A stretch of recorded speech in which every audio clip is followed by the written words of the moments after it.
जय श्री कृष्णा। राधे राधे प्रिय भक्तों।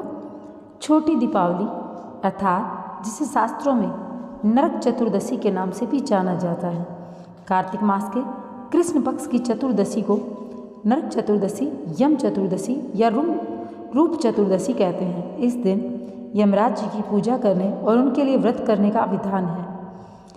चतुर्दशी इस साल 12 नवंबर अर्थात दिवाली के दिन ही मनाई जाएगी। इस दौरान घरों में अभ्यंग स्नान होगा। सभी लोग सूर्योदय से पूर्व उठकर स्नान और पूजा करेंगे। तो आज के वीडियो में मैं आप लोगों को कंप्लीट डिटेल में एक्सप्लेन करके बताने वाली हूँ कि नरक चतुर्दशी क्यों मनाई जाती है, रूप चौदस क्यों मनाई जाती है, इसके पीछे का कारण क्या है, इस दिन क्या करना चाहिए और करने से क्या होता है, पौराणिक कथा क्या है। हर एक चीज़ पूर्ण रूप से डिटेल में आप लोगों के साथ में शेयर की जाएगी। आप लोगों को कहना चाहूँगी, देखिए अपने शास्त्रों का ज्ञान जहाँ से मिले अवश्य लेना चाहिए और ज़्यादा समय नहीं निकलता इनमें। अपनी ज़िंदगी के कुछ समय को हम अपने शास्त्रों का ज्ञान लेने में अवश्य लगा सकते हैं, उसका फल भी हमें मिलता है। हम इस लोक में तमाम सुखों को भोग कर अंत में भगवान श्री हरि के चरणों में स्थान को प्राप्त करते हैं। तो मैं आप लोगों को सारी जानकारी देने वाली हूँ आज के वीडियो में। आप लोगों को क्या करना है, आप भली भांति जानते हैं। चैनल को सब्सक्राइब करके वीडियो को लाइक करना है और अपने धर्म को प्रचार प्रसार को आगे बढ़ाने के लिए अपने फ्रेंड्स एंड फैमिली में वीडियो को शेयर करना है और कमेंट बॉक्स में लिखना है हरि ओम, जय श्री कृष्ण या फिर राधे राधे। तो इस साल चतुर्दशी 12 नवंबर 2023 को मनाई जाएगी। इस दौरान घरों में अभ्यंग स्नान होगा। सभी लोग सूर्योदय से पूर्व उठकर स्नान और पूजन करेंगे। इस दौरान लोग उपटन लगाकर स्नान करेंगे। स्त्रियों के लिए यह पर्व खास होता है क्योंकि इस दिन स्त्रियां संवर कर पूजा अर्चना करती हैं। इस दौरान सड़कों पर, घरों में, भवनों में दीपावली की जगमग रहती है।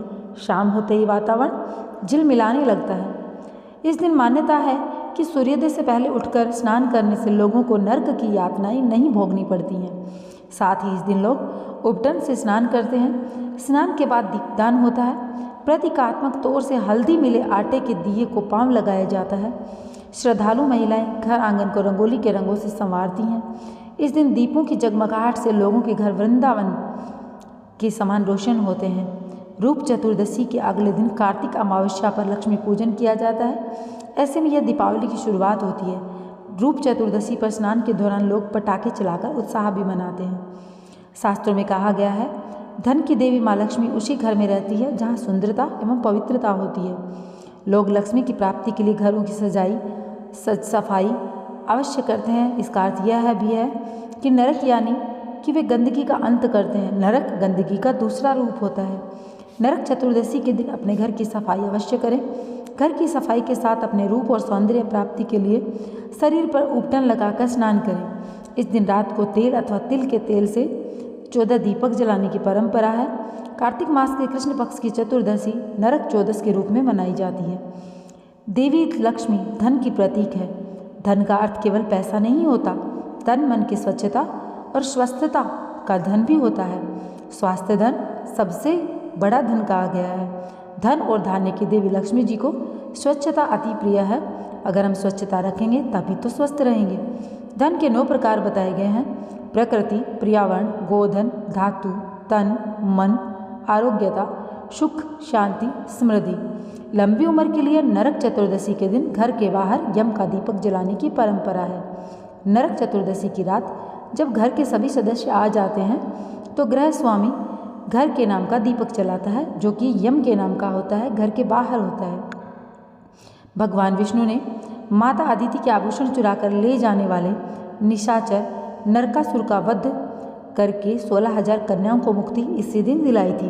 परंपरा में इसे शारीरिक सज्जा और अलंकार का दिन भी माना गया है। इसे रूप चतुर्दशी भी कहा जाता है। इस दिन महिलाएं, जैसा कि मैंने आपको बताया, ब्रह्म मुहूर्त में उठकर उपटन आदि लगाकर स्नान करती हैं। अब की बार क्या रहेगा मुहूर्त, मैं आपको बता देती हूँ। चतुर्दशी तिथि जो है वह प्रारंभ होगी 11 नवंबर 2023 दोपहर 1:58 से। समापन रहेगा 12 नवंबर 2023 दोपहर 2:44 तक। ऐसे में स्नान करने का जो मुहूर्त है वो रहेगा 12 नवंबर की सुबह 5:28 से 6:41 तक। आपको बता दें कि नरक चतुर्दशी के दिन भगवान हनुमान ने माता अंजना के गर्भ से जन्म लिया था। इस दिन भक्त दुख और भय से मुक्ति पाने के लिए हनुमान जी की पूजा अर्चना भी करते हैं। इस दिन हनुमान चालीसा एवं हनुमानाष्टक का पाठ अवश्य करना चाहिए। अब मैं बताना चाहूँगी कि इसको नरक चतुर्दशी को रूप चतुर्दशी क्यों कहा जाता है। देखिए, हिरण्यगभ नाम के एक राजा ने राजपाट छोड़कर तप में विलीन होने का फैसला किया। कई वर्षों तक तपस्या करने की वजह से उनके शरीर में कीड़े पड़ गए। इस बात से दुखी हिरण्यगभ ने नारद मुनि से अपनी व्यथा कही। नारद मुनि ने राजा से कहा कि कार्तिक मास कृष्ण पक्ष चतुर्दशी के दिन शरीर पर लेप लगाकर सूर्योदय से पूर्व स्नान कर लें, बाद में रूप के देवता श्री कृष्ण की पूजा करें। ऐसा करने से सौंदर्य की प्राप्ति होगी। राजा ने सब कुछ वैसा किया जैसा कि नारद मुनि ने बताया था। तत्पश्चात राजा फिर से रूपवान और युवक यौवन के साथ भी संपूर्ण हो गए। तभी से इस दिन को रूप चतुर्दशी भी कहा जाता है। अब इसके पीछे की पौराणिक कथा मैं आप लोगों को सुनाना चाहूँगी। पूर्ण श्रद्धाभाव के साथ सुनिएगा। जब भगवान विष्णु ने वामन अवतार लेकर दैत्यराज बलि से 3 पग धरती मांगकर तीनों लोगों को नाप लिया, तो राजा बलि ने उनसे प्रार्थना की कि हे प्रभु, मैं आपसे एक वरदान मांगना चाहता हूँ। यदि आप मुझसे प्रसन्न हैं तो वर देकर मुझे कृतार्थ करें। तब भगवान वामन ने पूछा, कहो क्या वरदान मांगना चाहते हो राजन। दैत्यराज बलि बोले, प्रभु, आपने कार्तिक कृष्ण त्रयोदशी से लेकर अमावस्या की अवधि में मेरी संपूर्ण पृथ्वी नाप ली है। इसलिए जो व्यक्ति मेरे राज्य में चतुर्दशी के दिन यमराज के लिए दीपदान करें, उन्हें यम की यातना न होए। और जो व्यक्ति इन 3 दिनों में दीपावली का पर्व मनाए, उनके घर को लक्ष्मी जी कभी न छोड़े। राजा बलि की प्रार्थना सुनकर भगवान वामन बोले, राजन, मेरा वरदान है, जो चतुर्दशी के दिन नरक के स्वामी यमराज को दीपदान करेंगे, उनके पितृ कभी भी नरक में नहीं रहेंगे। जो व्यक्ति इन 3 दिनों में दीपावली का उत्सव मनाएंगे, उन्हें छोड़कर मेरी प्रिय लक्ष्मी अन्यत्र न जाएगी। भगवान वामन द्वारा राजा बलि को दिए गए इस वरदान के बाद से ही नरक चतुर्दशी के दिन यमराज के निमित्त व्रत, भोजन एवं दीपदान का प्रचलन प्रारंभ हुआ, जो आज तक चला आ रहा है।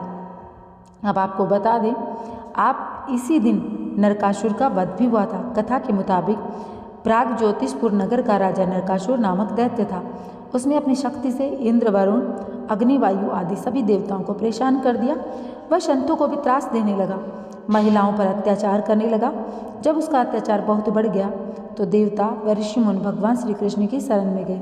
भगवान श्री कृष्ण ने उन्हें नरकासुर से मुक्ति दिलाने का आश्वासन दिया, लेकिन नरकासुर को स्त्री के हाथों मरने का श्राप था।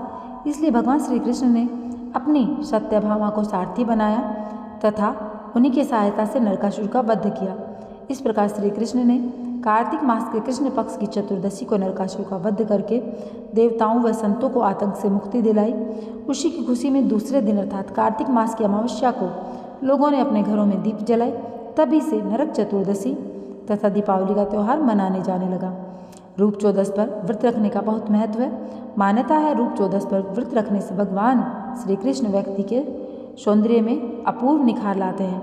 रूप चतुर्दशी के दिन सूर्योदय से पहले उठकर तिल के तेल की मालिश करें। पानी में चिरचिरी के पत्ते डालकर नहाना चाहिए। इसके बाद भगवान विष्णु, भगवान श्री कृष्ण के दर्शन करना चाहिए। ऐसा करने से पापों का नाश होता है एवं सौंदर्य हासिल होता है। साथ ही रूप चौदस की मान्यता के अनुसार घर का सबसे बड़ा बुजुर्ग पूरे घर में एक दिया जलाकर घुमाता है, फिर उसे घर के बाहर कहीं दूर जाकर रख देता है। इस दिए को यम का दिया कहा जाता है। इस दौरान घर के बाकी सदस्य घर में ही रहते हैं। ऐसा माना जाता है, इस दिए को पूरे घर में घुमाकर बाहर ले जाने से सभी बुरी शक्तियां घर से बाहर चली जाती हैं। आपको बता दें, इस दिन जहां घर की सफाई की जाती है, वहीं घर से हर एक प्रकार का टूटा फूटा सामान भी घर से बाहर फेंक देना चाहिए। घर में रखे खाली पेंट के डिब्बे, रद्दी, टूटे फूटे कांच, धातु के बर्तन या किसी प्रकार का टूटा हुआ कोई भी सामान घर में ना रखें। बेकार पड़ा फर्नीचर व अन्य प्रयोग में न आने वाली वस्तुओं को यमराज का नरक माना जाता है। इसलिए ऐसी बेकार वस्तुओं को घर से बाहर अवश्य निकाल दें। इस दिन आप दीपावली के लिए तैयार की जाने वाली मिठाइयों को अवश्य बना लें। शुरुआत कर दें। संभव है पूरी तो नहीं बनाएंगे, लेकिन शुरुआत कर दें।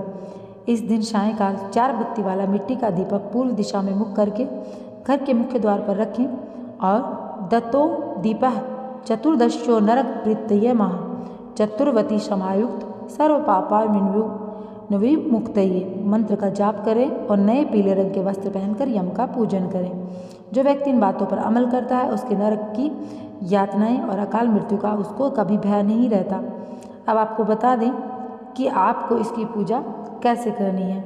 एक थाल को सजाकर उसमें एक चौमुख दिया जलाना है तथा 16 छोटे दीप और उसके पश्चात रोली, खीर, गुड़, अबीर, गुलाल, फूल इत्यादि से इष्ट देव की पूजा करें। इसके बाद अपने कार्यस्थल की पूजा करें। पूजा के बाद सभी दियों को घर के अलग अलग स्थानों पर रखें तथा गणेश एवं लक्ष्मी जी के आगे धूप दीप जलाएं।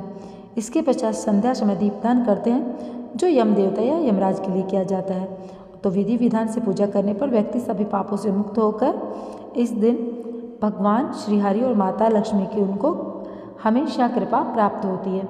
तो प्रिय भक्तों, अब मैं इस वीडियो का यहीं पर एंड करना चाहूँगी। मिलूँगी एक नए वीडियो के साथ में। तब तक के लिए जय श्री कृष्णा, राधे राधे। जाते जाते वीडियो के कमेंट बॉक्स में हरिओम अवश्य लिखिएगा और हाँ, कमेंट बॉक्स में हरिओम लिखने के साथ साथ चैनल को सब्सक्राइब करके वीडियो को लाइक करके भी जाना है और अपने इस चैनल को ज़्यादा से ज़्यादा शेयर करना है। धन्यवाद। जय श्री कृष्णा, राधे राधे।